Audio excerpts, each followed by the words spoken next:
Thank you very much for breaking the game, guys. Unfortunately, not a victory today. Froggen 4-2 on the split.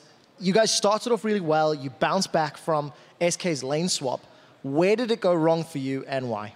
When we went into the top jungle around the red buff, where we went way too deep, they basically went 4-for-1, and then they got Nash off of that, and they could keep the control of the game.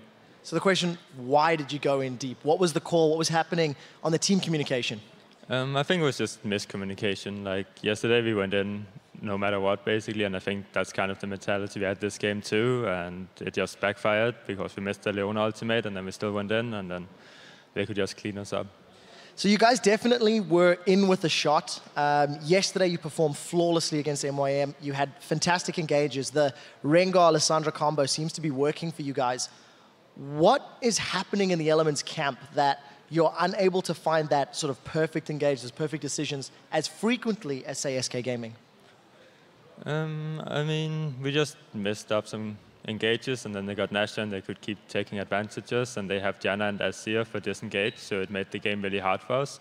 Before that, I actually think we found the engages really well, so I don't think we have too much to worry about there. I've got a question for you, and I'd like a fairly honest answer.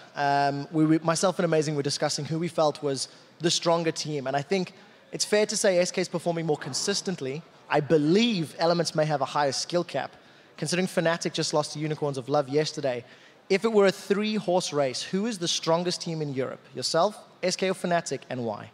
Right now it's SK because they're winning all the games, so there's not really a lot to discuss there. I mean, for the rest, they're like us and Fnatic are a bit behind SK, but right now it's definitely SK. Froggen, just final thoughts here. You seem quite down, quite beaten. You know, we've chatted for a while. What is going to happen for yourself and the team this weekend and next week to work forward and keep going up? I mean, we have just improved so far, and we're just going to keep going at it. So hopefully we'll just start winning against SK at the end of the split, and we'll come back. Well, 4-2, still sitting at the top of the table. You do have another shot at SK. Unfortunate on the game, but thank you for the time. For now, we're going to throw it back.